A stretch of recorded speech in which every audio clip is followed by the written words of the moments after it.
멘트. 시에도 종자가 있다. 종자를 얻는 것이 바로 시를 쓰는 계기가 된다. 갑자기 머리를 스치는 영감이나 시가 되겠다 싶은 느낌이 바로 종자가 된다. 종자를 얻으면 반드시 노트에 메모해야 한다. 그 종자는 조금씩 부풀어 언젠가는 싹을 틔우게 된다. 안녕하십니까. 오늘은 시 쓰기의 기본 요령에 대해서 말씀드리고자 합니다. 이 강의를 개설하면서 자주 말씀드립니다만 시 쓰기에는 정석이 없습니다. 시를 이해하는 데 유일한 방법이 있을까요? 이는 상당한 기간 동안 몸소 겪은 체험을 통해서 얻을 수 있습니다. 시를 어떻게 읽고 어떻게 지을 것인가? 오직 시인 각자 나름의 체험에 따른다고 할 수 있습니다. 처음 시를 쓸 때는 어떤 시가 좋은지 나쁜지를 분간하지 못합니다. 많은 시인들의 시를 읽으며 시는 이렇게 써야 하겠구나 하고 스스로 터득을 해야 합니다. 그리고 직접 지어봐야 요령이 생깁니다. 소설에서는 말하는 사람으로 서술자가 등장합니다. 그렇듯이 시에서도 시인의 생각과 감정을 대변하는 시적 화자가 등장합니다. 시인은 이 시적 화자를 통해서 자신이 말하고자 하는 바를 독자에게 전달한다고 이미 말씀을 드렸습니다. 여기서 시인이 독자에게 전하려는 그 중심 내용을 가리켜서 주제라고 합니다. 시인은 이 주제를 전달하기 위해서 시를 쓰는 겁니다. 그렇다면 이 주제를 어떻게 표현할 것인가? 여기서 그 다양한 기법들이 동원됩니다. 이미지를 내포한 함축적인 시어도 활용하고 다양한 표현 기법도 활용해가지고 일정한 질서에 맞게 시상을 전개해서 한 편의 시를 창작하게 됩니다. 주제가 정해졌으면 시에 제목을 붙입니다. 시에 제목을 붙이는 방법에는 세 가지가 있습니다. 먼저 제목을 정해놓고 시를 쓰기 시작하는 방법과 그 다음 허두 한 구를 제목으로 일단 정해놓고 시를 쓰면서 고치는 방법과 마지막으로 시를 다 써놓고 제목을 정하는 방법입니다. 이 중에서 초심자는 처음에 제목을 정해놓고 쓰는 게 좋습니다. 제목을 염두에 두면서 시를 쓰는 게 주제를 이탈하지 않고 일목요연하게 시상을 전개해 나가는데 참 좋습니다. 그러면 실제로 시의 기본 요소가 어떻게 구성되고 전개되는지 시 한 편을 놓고 터득을 해볼까요? 아울러 시에서 금기되고 있는 사항도 말씀드리겠습니다. 먼저 조병화 시인의 시를 보면서 설명을 드리겠습니다. 늘 혹은 조병화. 늘 혹은 때때로 생각나는 사람이 있다는 건 얼마나 생기로운 일인가. 늘 혹은 때때로 보고 싶은 사람이 있다는 건 얼마나 즐거운 일인가.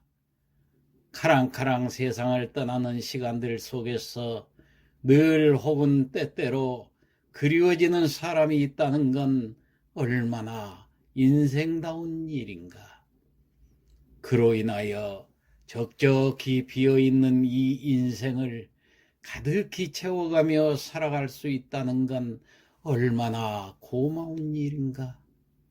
가까이, 멀리, 때로는 아주 멀리 보이지 않는 그곳에서라도 끊임없이 생각나고 보고 싶고 그리워지는 사람이 있다는 건 얼마나 지금 내가 아직도 살아있다는 명확한 확인인가. 그러한 내가 있다는 건 얼마나 따사로운 나의 저녁 노을인가. 네. 자, 이 시를 가지고 기본 구성에 대해서 한번 살펴보겠습니다. 먼저 첫째로 행과 연을 잘 구분해서 써야 합니다. 위 시에서 보듯이 시의 한 줄을 행이라고 합니다. 행이 모여서 연을 이룹니다. 행은 시구의 한 줄을 말하고 연은 행이 모여서 의미 단위로 만들어지는 것입니다. 그래서 연을 스텐자라고 합니다. 스텐자라는 것은 이탈리아어로서 원래 방을 의미합니다. 자, 방이란 제각기 독립된 자리를 차지합니다. 그러면서 서로 유기적인 관련을 가지고 시라는 한 채의 집을 이룹니다. 자, 이를 서로 구분하기 위해서 행은 줄을 바꿔서 쓰고 연과 연은 한 줄 공백을 두고 써야 합니다. 위 시에서 늘 혹은이라는 제목은 한 행이면서 또 한 연이 되는 겁니다. 다시 말해 제목도 한 연이기 때문에 한 줄 여백을 두고 그 다음 시인 이름을 써주죠. 시인 이름도 또 한 연이 됩니다. 그래서 또 한 줄 여백을 띄고 본문을 써주는 것입니다.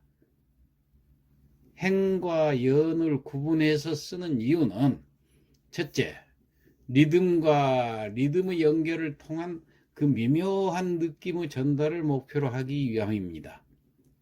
둘째로는 의미의 단락을 느끼게 해주는 것이고, 셋째는 이미지의 움직임을 선명히 느끼게 해주기 위해서입니다. 자, 그러면 여러분들도 시를 지을 때 의미 단위로 행과 연을 구분하면서 시를 써야 되겠죠. 자, 두 번째로 시의 첫 줄이 있죠. 이 첫 줄은 시 전체를 이끌어가는 젖줄이 되고 생명이 되는 것입니다. 그래서 독자가 호기심을 가지고 읽어 나갈 수 있도록 긴장감 있게 끌고 가야 전체 시를 살릴 수 있습니다. 그러니까 우리가 시를 쓸 때도 이 첫 줄은 상당히 고심을 해서 써줘야 됩니다. 오늘 이 시 늘 혹은 때때로 이걸 첫 줄에 놓은 것은 시가 어떻게 전개될 것인지 궁금증을 던지면서 긴장감을 줍니다. 그 다음에 세 번째, 시 전체를 기승전결로 구성합니다. 위 시에서 1년과 2년은 기가 되고 3년과 4년은 승이 되고 5년은 전이 되고 6년은 결에 해당됩니다. 자, 그 다음 네 번째, 각 연은 서론, 본론, 결론의 3단 구성을 하는 게 좋습니다. 자, 직접 살펴볼까요? 늘 혹은 때때로는 서론이 됩니다. 생각나는 사람이 있다는 건 본론이 되지요. 얼마나 생기로운 일인가 하면 결론이 됩니다. 그러니까 이 한 연에서 서론, 본론, 결론을 짓고 그 다음 연으로 넘어간다는 얘기예요. 그 다음 연으로 넘어가서는 연이 두 개의 연이 또 서론, 본론, 결론으로 되는 경우도 있다는 겁니다. 자, 여기 경우가 그렇습니다. 카랑카랑 세상을 떠나는 시간들 속에서 이게 서론이에요. 늘 혹은 때때로 그리워지는 사람이 있다는 건 이게 본론입니다. 그리고 얼마나 인생다운 일인가 이게 결론이에요. 그러면 결과적으로 두 연이 합해서 서론, 본론, 결론으로서 구성되어 있는 거죠. 자, 이 시에서 보다시피 각 연마다 시작과 끝이 있는 한 개의 단원을 이루고 있습니다. 그래서 각각의 연도 기승전결로 하거나 3단 구성 형식으로 마무리를 짓고 나서 그 다음 연으로 넘어가야 합니다. 그래서 각 연마다 결론이 있는 겁니다. 기승전결로 구성을 하더라도 마찬가지로 결론이 있죠. 그래야 각 연을 결론으로 마무리 짓지 않고 그 다음 연으로 넘어가게 되면 시의 이미지나 메시지가 정확하게 독자들에게 전달되지 않기 때문입니다. 그렇다고 해서 시는 반드시 기승전결이나 3단 구성이 되어야만 하는 것은 아닙니다. 얼마든지 다른 식으로 구성될 수도 있습니다. 다만 내 경험으로 봐서 초심자들에게는 이런 구성의 시가 바로 시를 쉽게 진전시킬 수 있기 때문에 그렇습니다. 왜냐하면 맨 처음 시를 쓰려고 하면 어디서부터 어떻게 써내려야 할지 참 막막합니다. 그런데 기승전결 순서대로 써나가는 이 하나의 공식처럼 알고 있으면 금방 그게 맞춰서 글이 써지고 또 소재들을 질서정연하게 제자리에 갖다 놓을 수가 있어서 쉽게 시를 쓸 수가 있는 것입니다. 그래서 초심자들은 이 틀에 맞춰서 써보시기를 권합니다. 자, 그 다음 두 번째 시의 구상에 대해서 한번 살펴볼까요? 주제하고 제목, 소재들을 어떻게 선택하고 활용을 해야 할까요? 첫째, 내가 관심 있고 잘 아는 주제를 선택해야 합니다. 시를 쓰기 위해서는 주제에 대한 충분한 이해와 공감이 필요합니다. 따라서 내가 관심 있고 잘 아는 주제를 선택하면은 시를 쓰는 과정에서 보다 풍부한 표현과 감정을 표현할 수가 있습니다. 다만 제목은 추상적이거나 관념적인 것보다는 구체적인 제목을 붙여주는 것이 좋습니다. 예를 들어서 사랑, 이건 관념어지요. 그런데 여기다가 사랑의 포로라든가 눈먼 사랑이라든가 이런 식으로 형용사나 부사 형식을 붙여가지고 구체적으로 디테일하게 제목을 정하는 게 좋습니다. 두 번째, 내가 경험한 일이나 감정을 소재로 삼아야 합니다. 주제가 정해지고 제목을 붙였으면 시를 써나가야 할 소재를 찾아야 합니다. 이때 시의 가장 좋은 소재는 작가 자신의 경험과 감정입니다. 따라서 내가 경험한 일이나 감정을 소재로 삼으면 시에서 보다 생생하고 진솔한 느낌을 전달할 수가 있습니다. 자, 이 부분은 다음 시간에 좀 더 자세히 다룰 작정입니다. 자, 세 번째, 시를 쓸 때 금기사항.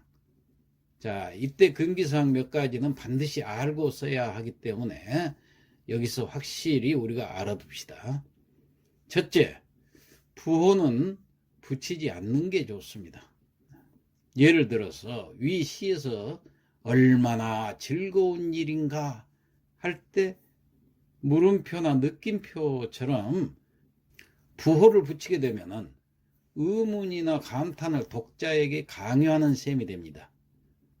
일반 산문은 당연히 부호를 붙여야 되죠. 그렇지만은 이 시에서는 부호 하나까지도 조심해야 됩니다. 시인의 감성을 화자에게 억지로 강요하거나 이입시켜서는 안 되고 독자가 알아서 느끼도록 독자에게 자유를 주어야 하기 때문입니다. 그래서 될 수 있으면 부호를 붙이지 않는 것이 좋습니다. 다음 두 번째, 시의 내용이 너무 설명적이거나 뭐뭐처럼 등 그 직유법을 남발해서는 안 됩니다. 예를 들어서 꽃처럼 아름다운 그대의 입술은 앵두처럼 붉게 타오르네, 이렇게 처럼처럼 이처럼 직유법을 남발해서는 안 된다는 얘기예요. 이와 같은 투의 문장은 시에서 독자들에게 전혀 감동을 주지 못하기 때문에 그렇습니다. 그 다음 세 번째, 또 가급적 한자 사용은 자제하고 사랑이니 평화니 슬픔이니 기쁨 등 추상적인 언어나 관념적인 언어는 사용하지 않도록 해야 합니다. 이런 언어를 쓰고 싶으면 구체적으로 어떤 사랑인지 어떤 슬픔인지 왜 기쁜지를 표현을 해야 됩니다. 그렇게 하되 이미지로 표현을 하는 게 좋습니다. 예를 들어서 사랑이라는 말을 시어에 사용하는 것은 부적절하다고 그랬죠. 시에 이런 추상적이고 관념적인 시어가 들어가면은 독자들에게 감동을 주지 못한다고 그랬어요. 사랑이란 말이 들어가지 않고도 사랑하는 감정이 실려 있어야만이 시다운 시가 되는 겁니다. 그리고 감동을 받게 됩니다. 그렇다면은 사랑을 표현하고 싶은데 사랑이라는 시어를 쓰지 않고 어떻게 사랑을 표현해야 될까요? 자, 이때 사용하는 사물이 바로 객관적 상관물입니다. 예를 들어서 나는 당신을 사랑합니다. 이걸 이렇게 고쳐봅시다. 나는 당신 앞에 서면 한 개의 흔들리는 촛불이에요. 자, 여기에 사랑이란 말 안 들어가고 표현이 됐죠? 그 대신 사랑이란 말 대신에 뭐가 들어갔어요? 촛불이라는 객관적 상관물이 들어간 거 아닙니까? 그렇게 되니까 오히려 사랑의 이미지가 더 선명하고 구체화 시켜서 시가 훨씬 더 격조가 있죠. 그래서 이때 사용하는 사물이 바로 객관적 상관물이 됩니다. 예를 들어서 사랑하는 사람 앞에 서게 되면은 흔들리는 촛불처럼 긴장되고 가슴이 떨려옵니다. 또 사랑이라는 것은 촛불이 녹아내리듯이 자신을 녹아내는 희생이라는 함축적인 의미가 바로 이 촛불 속에 내포되어 있는 것입니다. 시는 바로 이렇게 간접적으로 표현해야 한다는 것입니다. 여기서 객관적 상관물이 중요한 역할을 하는데 이에 대해서는 다음에 더 자세히 설명해 드리겠습니다. 하나만 더 예를 들어보겠습니다. 비가 오니 마음이 쓸쓸해진다. 이렇게 쓰는 것보다는 봄비는 하염없이 내리는데 그대 없는 무교동 거리 내 가슴에도 비가 내린다. 이렇게 구체적으로 써줘야 됩니다. 여기 밑줄 친 부분처럼 시간적, 공간적 배경을 구체화시켜야 시가 살아납니다. 이런 부분도 다음에 차차 공부해 나가도록 하겠습니다. 오늘 이 시간에 우리는 몇 가지 예시를 통해서 시의 언어가 갖는 힘을 확인해 보았습니다. 앞으로 많이 활용하시길 바라면서 오늘은 시간 관계상 이론 설명만으로 마치고자 합니다. 각자 댁에서 한 편씩 시를 써보시기 바라며 이만 마치겠습니다.